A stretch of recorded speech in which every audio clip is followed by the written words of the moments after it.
అందరికీ good afternoon. డబ్ల్యూపీఎల్లో నేను గమనించిన విషయము మేబీ మోస్ట్ ఆఫ్ ది అనలిస్టులు కూడా గమనించి ఉంచవచ్చు. అది ఎక్స్క్లూసివ్ పాయింట్ ఏం కాదు.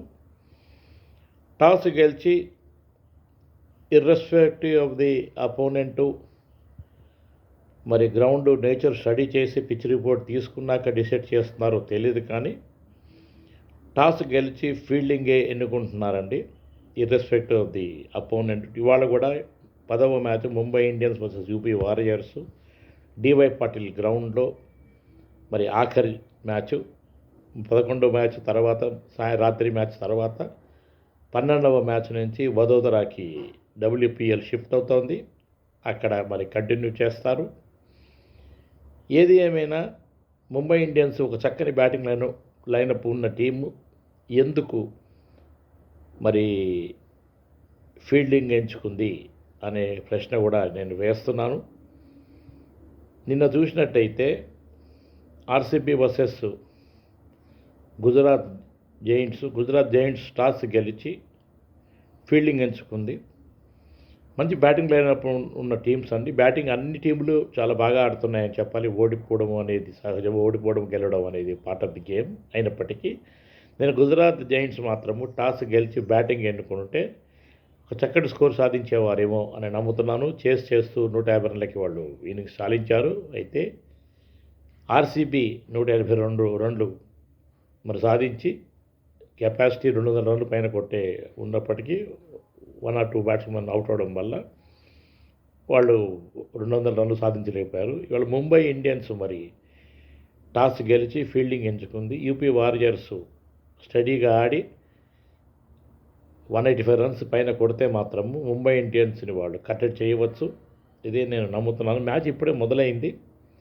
అయితే ఏ బేసిస్ మీద వాళ్ళు సెలెక్ట్ చేసుకుంటున్నారు ఫీల్డింగ్ అనేది మాత్రం నేను పదే అడుగుతాను. డ్యూ ఫ్యాక్ట్ ఉందా అంటే మరి అంత ఎక్కువగా ఉంటుంది అనుకోను. నవీ ముంబైలో డ్యూ కొంచెం ఉండవచ్చు, కానీ అంత గేమ్ని ప్రభావితం చేసే అంత ఉంటుందని నేను భావించట్లేదు.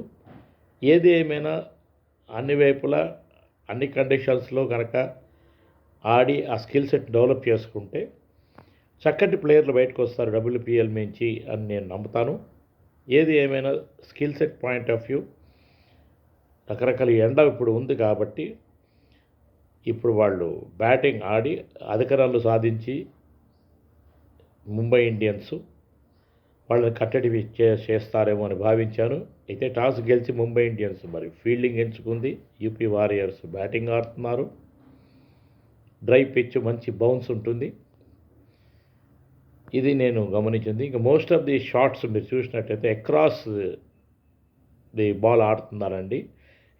వాళ్ళు బ్యాక్ ఫుట్ ఆడినా మళ్ళీ ఫ్రంట్ ఫుట్ ఆడినప్పటికీ హైదరాబాద్ భాషలో కత్తా అంటాం మేము. కత్తా అంటే అక్రాస్గా కత్తమారా క్యారీ అంటుంటాం అనమాట. అంటే అక్రాస్గా స్ట్రైట్ బ్యాట్తో కాకుండా అడ్డంగా కొట్టి ఇటు మిడ్ వికెట్ వైపు ఎడ్జ్ తీసుకుని ఫైన్ లెగ్ వైపు లేదా అడ్డంగా కొట్టడం అనమాట. ఆ షాట్స్ సెలక్షన్ ఎక్కువ ఉన్నాయి interest of the players. Back ఫుట్లోకి వెళ్ళి స్ట్రైట్ బ్యాట్తో కూడా పంచ్ చేయవచ్చు. కొంచెం డౌన్ ద పిచ్ వచ్చి గ్రౌండ్ లెవెల్లో బాల్ని డ్రైవ్ చేయొచ్చు. బౌలర్ కూడా షార్ట్ పిచ్లు ఎక్కువ వేస్తున్నారు. ఒకవేళ ఎల్బీడబ్ల్యూ అవుట్ అయ్యారు అంటే అది బ్యాటర్ యొక్క టైమింగ్ ప్రకారము బాల్ మెల్లగా రావడం వల్ల ఎల్బీడబ్ల్యూ అవుతున్నారు, కానీ ప్యూర్గా అది బౌలర్ స్కిల్ వల్ల బాల్ ఎయిర్లో ఎంతసేపు ఉంటుంది లేదా ఎంత ఫిట్గా వేస్తున్నారు ఆడడానికి పోయి మిస్ టైమింగ్ అయ్యి ఒక తన స్కిల్ఫుల్ సెట్ ఫ్లైట్ వేసి బ్యాట్స్మెన్ని బీట్ చేసే దాఖలాలు తక్కువ చూశాను. ఫాస్ట్ బౌలర్స్ కూడా చాలా టైం ఇస్తున్నారు బ్యాటర్స్కి బ్యాక్ ఫుట్ ఆడడానికి.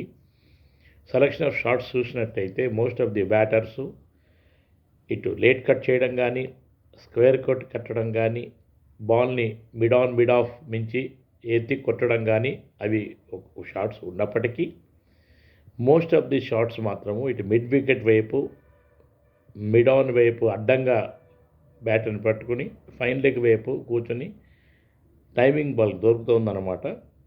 ఆ ప్రక్రియలో అవుట్ అవడం కూడా చూసాము. అయితే బౌలర్ కూడా ఆఫ్ ద పిచ్ బాల్ క్విక్గా ఎలా వేయాలి, రిస్ట్ మూవ్మెంట్ ఎలా ఉండాలి, షోల్డర్ పవర్ని ఎలా యూజ్ చేయాలనే మెలకువలు కూడా వాళ్ళకి ట్రైనింగ్ సపరేట్గా ఇవ్వాలి. మరి స్పిన్ వేసేవాళ్ళు అంత బలం ఉపయోగించక్కర్లేదు, కానీ బాల్ ఎలా గ్రిప్ చేయాలి, ఎంత టర్న్ అవుతుంది, నేచర్ ఆఫ్ ద పిచ్ని బట్టి ఎంత టర్న్ చేయగలరు, గాల్లో ఎంతసేపు బాల్ ఉంటుంది, బాల్ ఎయిర్లోంచి క్విక్గా వస్తుందా, ఎక్కడ పిచ్ అవుతుంది అనేది చూసినట్టయితే కొంచెం స్కిల్స్ డెవలప్ చేసుకునేది ఉందండి. నేను ఎక్స్పర్ట్ అని చెప్పటం లేదు. నేను గమనించిన నాకు అర్థమైన క్రికెట్ పాయింట్ ఆఫ్ వ్యూ నేను కొన్ని పాయింట్స్ చెప్తున్నాను యాజ్ అనలిస్టు. ఇదే నా పాయింట్. ఏది ఏమైనా యూపీ వారియర్స్ చక్కటి స్కోర్ ఇవాళ సాధిస్తే ముంబై ఇండియన్స్ అవకాశం ఉన్నప్పటికీ వాళ్ళు మరి బ్యాటింగ్ ఎన్నుకోకపోవడం అనేది ఆశ్చర్యం కలుగుతోంది. డ్యూ ఎంత ప్రభావితం చేస్తుందో తెలియదు, కానీ irrespective of the opponent toss గెలిచి ప్రతి టీం కూడా ఫీల్డింగ్ మాత్రమే ఎంచుకుంటున్నారు. ఇది నేను గమనించిన పాయింట్. మీరు ఏకీభవిస్తే నాకు మెయిల్ చేయండి. goodluckprasad@gmail.com. మా ఛానల్ పేరు Hyderabad blues on cricket analysis. 12వ మ్యాచ్ తర్వాత 12వ మ్యాచ్ నుంచి మరి వదోదరాకి షిఫ్ట్ అవుతోంది. మనం గ్రౌండ్ విశేషాలు ఎలా ఉంటుంది, వెదరు మంచి వెదరు, ప్రజెంట్ వెదరు, వర్ష సూచన లేదు, చక్కటి వెదర్తో మనని వెల్కమ్ చేస్తుంది వదోదర. ఈ మ్యాచ్ తర్వాత ఒక మ్యాచ్ మళ్ళీ 11వ మ్యాచ్ ఉంది. 12వ మ్యాచ్ దగ్గర నుంచి మనం వదోదరకు షిఫ్ట్ అవుదాం. మరి ఒక వీడియోతో ముందుకు వస్తాను. నమస్కారం. నేను Sai Prasad alias Sai Prakash, signing off.